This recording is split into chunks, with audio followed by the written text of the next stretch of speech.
Olá, querido, olá, querida, que a paz do Senhor Jesus esteja sobre a tua vida, sobre a tua casa neste momento. Amém? É sempre uma alegria, um prazer para mim estar aqui para poder trazer a palavra de Deus ao teu coração. Amém? Se você não é inscrito nesse canal, você se inscreva, deixa aí o teu like, ative o sininho de notificações para receber os nossos vídeos. Amém? Queridos, a partir de hoje nós estaremos trazendo aqui no canal uma série de vídeos sobre o batismo. Se você tem dúvidas, se você quer entender mais sobre o batismo, você está no local certo. Não pule esse vídeo, não passe. Eu tenho certeza que a palavra de Deus ela irá falar diretamente ao teu coração. Amém? E hoje nós iremos falar um pouco sobre as simbologias do batismo no Antigo Testamento. Tá bom? Nós vamos, nesse primeiro vídeo, nós iremos usar Gênesis 7, Êxodo capítulo 14 e o verso 21 e o 22. Amém?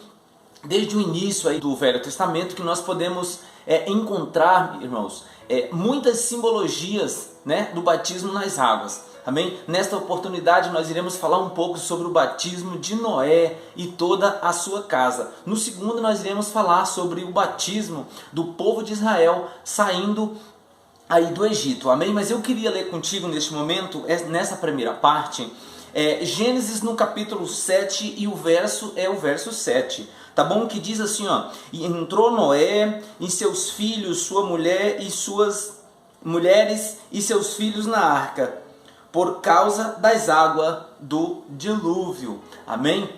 Louvado seja Deus. Nós iremos, eu quero que você tenha paciência, esse vídeo vai ser um pouco longo, porém eu tenho certeza que vai ser de grande ajuda para a tua vida. Amém? Nessa primeira parte nós iremos meditar nesta passagem. Noé e toda a sua casa, saindo ali daquela região, daquele local onde viviam. Tá? É de conhecimento seu e de todos que Noé naquele momento, querido, junto com a sua família, vivia em um mundo totalmente cruel, em um mundo de pessoas más, de pessoas que não queriam nada com Deus. Quando Noé ouve a voz de Deus para construir uma arca, né, a Bíblia diz que Noé, Deus havia visto somente Noé como justo. Tá? Então nós podemos observar que Noé não tinha a Torá, Noé não tinha a Bíblia para poder ter fé em Deus. Noé somente tinha o Deus verdadeiro e ele acreditou naquele chamado, ele acreditou no que Deus havia falado para ele. Amém? E hoje nós iremos falar sobre isso aqui, sobre essa passagem, sobre esse batismo, como ocorreu, né? O que nos arremete esta passagem.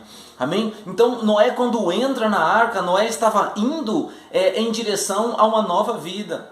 Noé estava pouco tempo depois, a arca pousaria no Monte Ararat, e aí toda a sua casa haviam sido batizados nas águas. Amém? E eu quero nesse primeiro subtópico, né, eu quero falar com vocês sobre a voz do Altíssimo, né? A voz do Altíssimo. A Bíblia diz que Noé ouviu a voz de Deus. Noé ouviu e acreditou.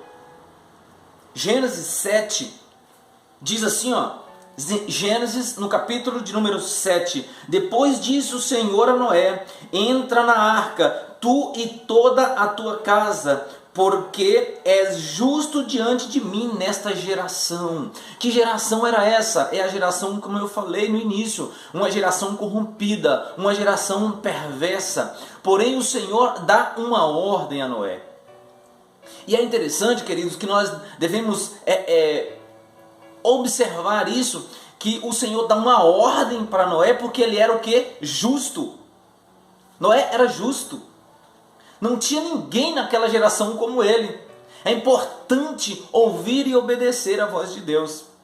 Eu quero que você vá fazendo essa ligação desse batismo de Noé e a sua família com a nossa vida, com a tua vida hoje. Qual que é o processo para eu chegar até o batismo? Né? Então o Senhor dá uma ordem para ele. E ele simplesmente acredita naquilo e começa a fazer uma arca, porque ele sabia que aquilo era o próprio Deus falando com ele e que tempos mais tarde haveria de vir uma grande tribulação sobre aquele local, sobre a face da terra no geral. e ele precisaria estar seguro. E ele estaria seguro com quem? Com o próprio Deus ali dentro da arca. Amém? Aí o nosso segundo subtópico é a entrada de Noé na arca. Amém? Nós podemos observar que Noé e toda a sua casa estaria indo em direção a uma nova vida. Amém? Se desligando totalmente daquele mundo antigo. Então, quando Deus dá essa ordem para Noé, Noé então faz a arca, entra nela e estaria indo agora em uma direção totalmente desconhecida, mas ele sabia que seria um mundo novo, estaria se desligando totalmente daquele mundo no qual ele estava vivendo, daquela geração na qual ele estava acostumado com aqueles tipos de pessoas, coisas que eles faziam que não agradava a Deus. Porém, Noé era justo com a sua família. Era agora uma vida nova, totalmente transformado. Amém? Quando nós falamos a respeito de vida nova, tudo novo, nós podemos citar aqui Romanos 6, capítulo 4, que nos diz assim, ó: portanto, fomos sepultados com ele na morte por meio do batismo, a fim de que, assim como Cristo foi ressuscitado dos mortos, mediante a glória do Pai, também nós vivamos uma vida o quê? Nova. Noé estava vivendo agora, iria viver uma vida nova, algo diferente do que ele estava acostumado. E aí você pode pensar, não, mas eu já me batizei e nada aconteceu, nada mudou na minha vida. Porque muitos fazem isso. Fica imaginando que o batismo é nas águas do batismo que você vai sair de lá transformado. Não, eu estou fumando, eu estou bebendo, mas no momento que eu me batizar, as águas do batismo vai me transformar. É engano seu. Talvez alguém tenha te ensinado dessa forma, mas isso é um erro. Porque primeiro você precisa ouvir a voz de Deus, você precisa crer, você precisa obedecer, para depois esse ato público ser feito. Nós iremos falar um pouco mais à frente sobre isso. Então, Noé estava indo em direção a uma vida nova. Amém? Você está entendendo o que Deus está falando contigo nesse momento? 3. A arca e o mundo novo. Quando Noé e toda a sua casa saíram da arca e passaram a viver algo novo da parte de Deus. Como eu disse, Noé passa a viver, tudo agora era diferente para ele. Aquele mundo antigo, aquele local antigo, ele não faz mais parte da vida dele. Ficou para trás. Ficou para trás a partir de que momento? A partir do momento que Deus enviou água sobre a face da terra e inundou tudo. E Noé e toda a sua casa, toda a sua família foi salva. Amém? Prosseguindo um pouco mais adiante. Tudo que eles haviam vivido antes do dilúvio agora era passado. Já não fazia mais parte das suas vidas. Tudo agora era novo, transformação total. Você pode imaginar isso? Alguém que passa pelas águas e vai viver uma vida nova, crendo somente em Deus. Ele não sabia aonde a arca iria pousar, ele não sabia como seria aquela nova fase da sua vida com a sua família. Porém, ele estava vivendo agora uma vida nova. Eu quero que você leia comigo segunda carta de Paulo aos Coríntios, no capítulo 5 e o verso de número 17, que diz assim: assim que alguém está em Cristo, nova criatura é. As coisas velhas já passaram e eis que tudo se fez novo. Você entendeu isso? Assim que se alguém está em Cristo, nova criatura é. As coisas velhas já passaram, ficou para trás e tudo agora se fez novo. Assim aconteceu comigo. A partir do momento que eu deixei o Senhor entrar no meu coração e mudar a minha vida, a minha história, que eu dei lugar para isso, as coisas mudaram realmente. Só que não foi o batismo, eu batizei já faz muito tempo e eu tinha isso na minha cabeça. Eu imaginava que ao momento que eu descesse no batismo, nas águas do batismo, que a minha vida iria sair de lá totalmente transformada, que eu era uma nova pessoa, e não é assim. As minhas atitudes continuaram da mesma forma, as minhas manias continuaram da mesma maneira do que eu era antes. porque eu precisava ser transformado antes, eu precisava crer, eu precisava ter mudança de comportamento, mudança de vida antes do batismo, porque não é as águas em si que vai fazer isso. Então, olha, todo o sacrifício, quando acreditamos de verdade no sacrifício de Jesus, aí algumas coisas, alguns passos é preciso a gente dar. Por quê?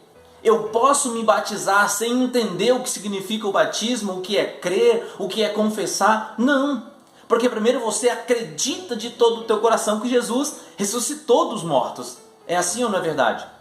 Você acredita. Para eu aceitar Jesus como meu Salvador, eu acredito na palavra. Eu acredito no que está sendo falado da boca de um servo do Senhor através da palavra de Deus.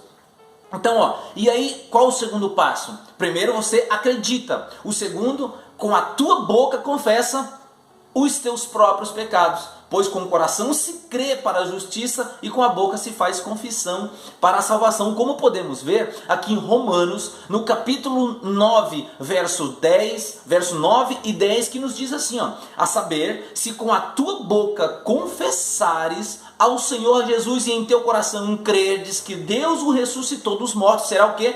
Salvo. Se com a tua boca confessares ao Senhor Jesus e com o teu coração creres que Deus o ressuscitou dos mortos, será salvo. Visto que com o coração se crê para a justiça e com a boca se faz confissão. Ou seja, primeiro eu creio no meu coração, de todo o meu coração, que Jesus ressuscitou dos mortos. Depois eu faço confissão disso. Sem eu ter esse entendimento do crer, do confessar, do crer de todo o coração, não tem como eu partir para o próximo passo, que é o batismo, sem eu entender o que realmente significa a salvação na minha vida. Ao crer de todo o coração, é confessar, é de extrema importância, vale lembrar isso aqui, que é de extrema importância realizar o batismo nas águas, que é o quê? Um ato público. Como eu disse, não adianta você ir para o batismo nas águas achando que a tua vida vai mudar a partir daquele momento. Porque a tua vida vai mudar as tuas atitudes através da palavra, lendo, buscando mais conhecimento através da sua liderança, aí na Bíblia, na palavra de Deus, que Deus vai mudando. E quando você descer as águas, você está apenas demonstrando num ato público que você agora é um seguidor de Jesus. Mas não é as águas para a salvação. Salvo você já foi quando você creu de todo o coração e confessou o Senhor Jesus.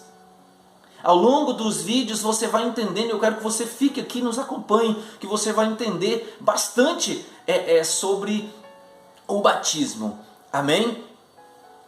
Então, é um ato público e foi um mandamento dado pelo próprio Jesus.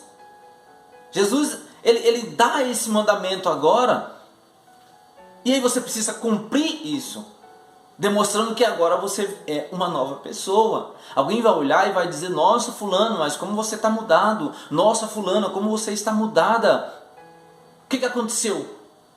Eu agora sou um servo, eu agora sou uma serva, mas não foi as águas do batismo que fez isso contigo. Foi o processo de crer, o processo de você trabalhando as suas antigas práticas, agora já não faz mais parte de você. Você apenas colocou em ação, colocou em prática essa nova vida. E muitos vão olhar para você e vão dizer assim, nossa, você fazia isso, você fazia aquilo e hoje você já não faz mais. Realmente fazia, ficou lá no passado. Mas as águas do batismo não mudam ninguém e também não salva. Se você está esperando para ser batizado, achando que você vai ser salvo assim que você descer as águas, você está enganado. Não vai ser as águas do batismo que vai te salvar. Eu já conheço pessoas, já vi pessoas que desceu as águas, que se batizou, porém ela não era uma pessoa convertida, porque as atitudes continuam piores, pessoas que cometeram crimes após o batismo, porque ele não tinha a vida transformada em Cristo Jesus. Esse crer e esse confessar havia sido da boca para fora. E aí muitas das vezes você vai falar do batismo para a pessoa e ele diz assim, não, eu ainda não estou preparado. Se você não está preparado para ser batizado, você não está preparado para ser servo de Cristo. Porque era assim que nós vemos, né? Como que funcionava o batismo antigamente, na época dos apóstolos. cria, confessava e se batizava. Mais à frente a gente vai falar mais sobre isso. Mas hoje aqui nós iremos falar sobre essas simbologias do batismo com o Antigo Testamento. Tá bom? Eu quero dizer para você que está aí agora me assistindo, que para mim é uma alegria imensa poder estar aqui trazendo a palavra para o teu coração, trazendo mais entendimento. Eu quero buscar ser o mais objetivo possível para que você consiga entender o que eu estou querendo te passar. Amém? Nesse segundo tópico, falaremos sobre o batismo do povo de Israel, quando eles saíram do Egito. Isso está em Êxodo, no capítulo 14, o verso 21 e o verso 22. Eu quero que você acompanhe comigo. Êxodo, capítulo de número 14 e o verso de número 21 e 22, que diz assim: Então Moisés estendeu a mão sobre o mar, e o Senhor o fez passar, retirar-se o mar por um lado, por um forte vento oriental, toda aquela noite, e fez do mar terra seca. As águas foram divididas, e os filhos de Israel entraram pelo meio do mar em seco, e as águas lhes fizeram com um muro à sua direita e à sua esquerda. Louvado seja o nome de Jesus. É outra história que nós iremos entrar agora, e você vai entender o que aconteceu com o povo de Israel nesse batismo, um batismo coletivo, um batismo que foi mais de 2 milhões de pessoas, dizem os estudiosos, ou talvez uma quantidade aproximada de 2 milhões de pessoas.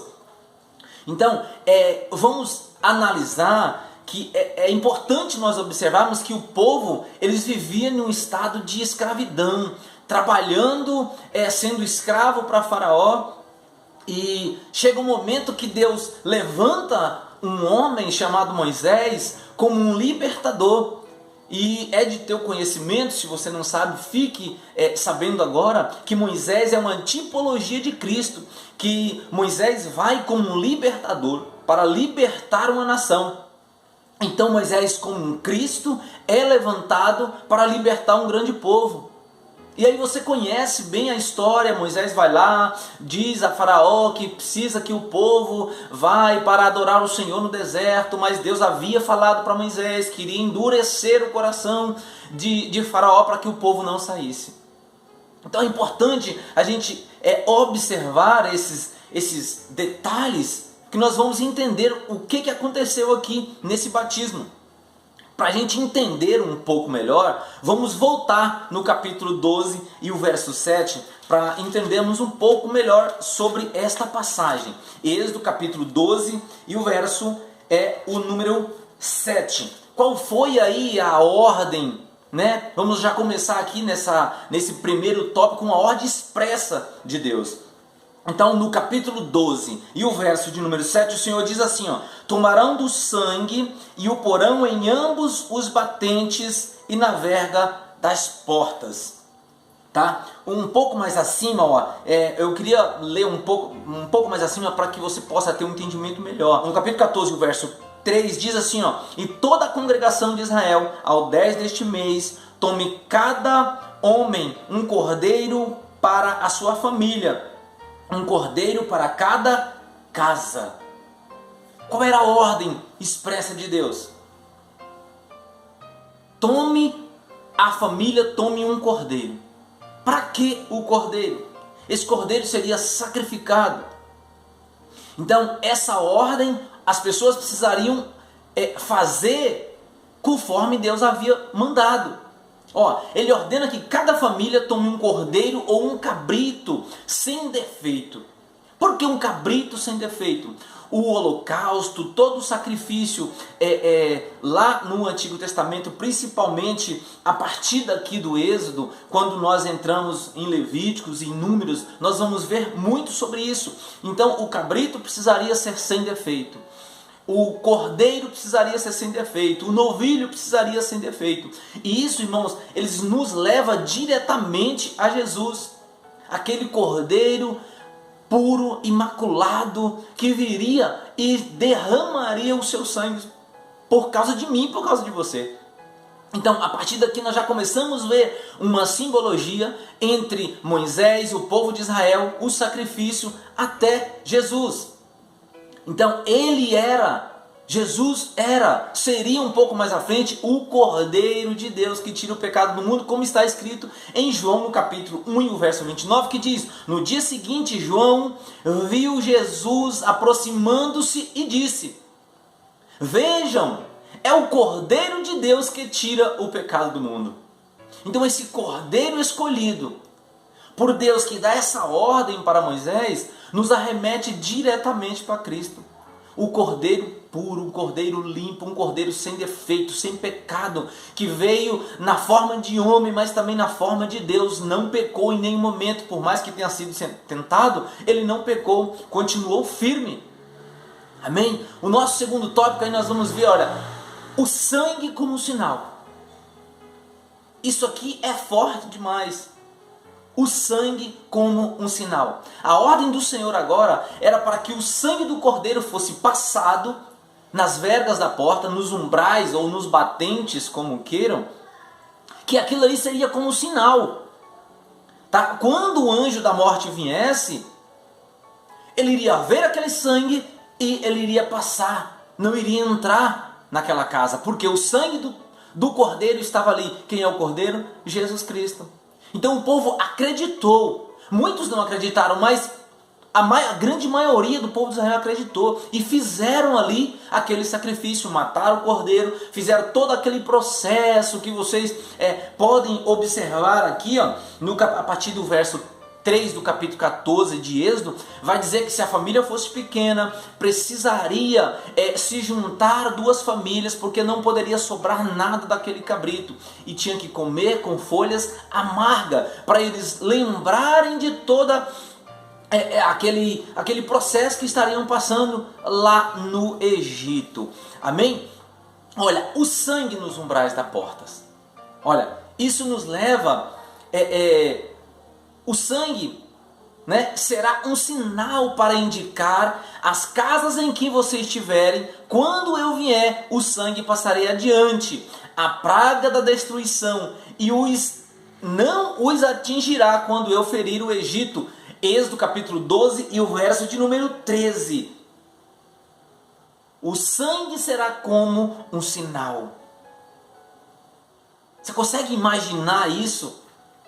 Se o sangue de Jesus estiver sobre a tua casa, sobre a tua família, praga alguma vai chegar à tua tenda? Irmão, mas espera aí, então eu não vou adoecer. Não é nisso que o Senhor está dizendo aqui. É quando você está coberto pelo sangue de Cristo, a tua salvação é garantida. O diabo ele não tem poder mais sobre a tua vida. Ele não vai mais te tocar. É isso que Deus estava dizendo aqui.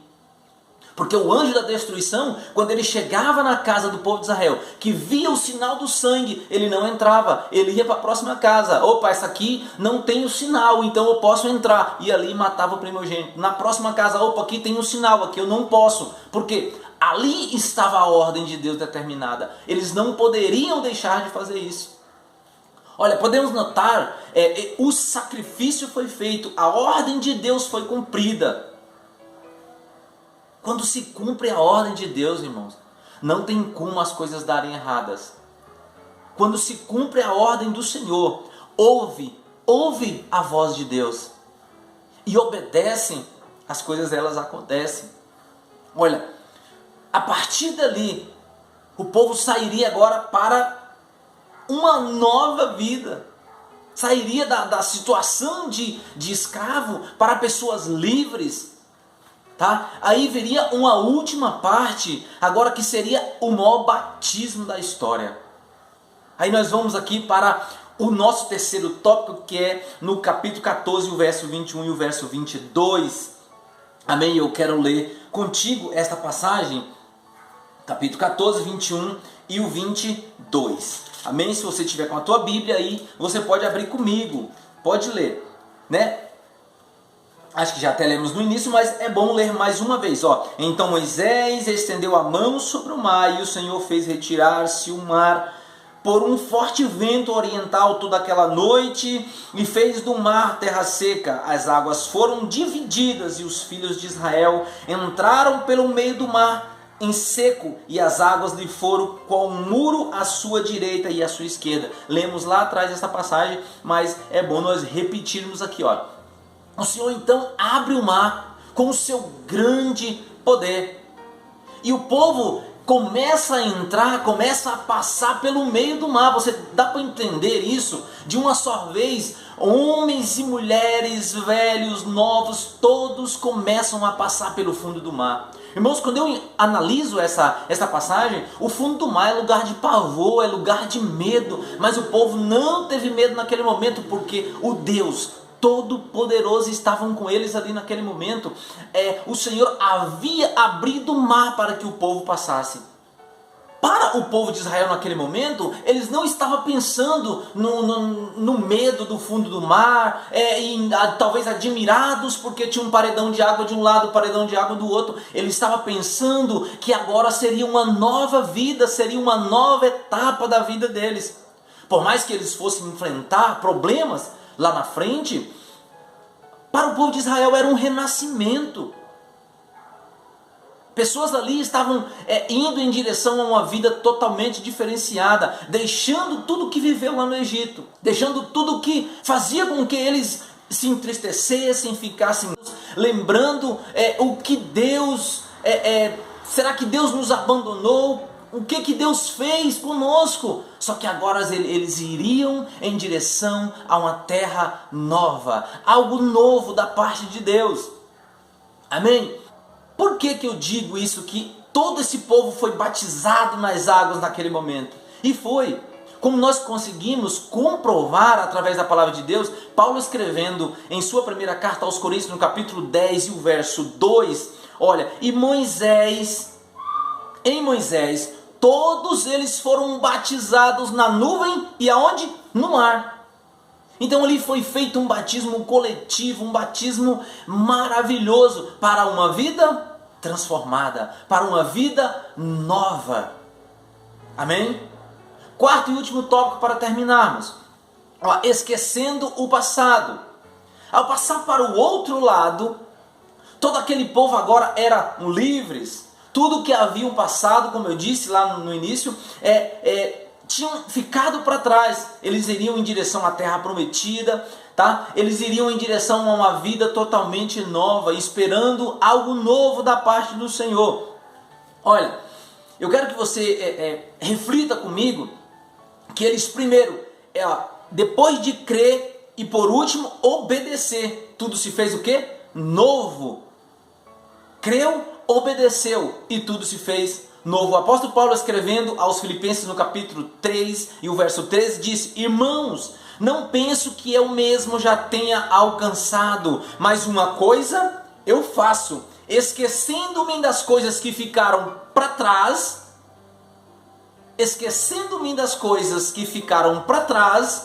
e avançando para as que estão aonde? Adiante. Eu agora passei pelas águas, eu agora sigo ao alvo, eu sigo adiante, e esquecendo-me das coisas que ficaram para trás. Sabe qual que é o maior problema de muitos cristãos, de muitos irmãos hoje em dia, que se batizam, mas continuam ligados no Antigo Egito, continuam ligados nas antigas práticas que fazia antes, sentem saudades e voltam.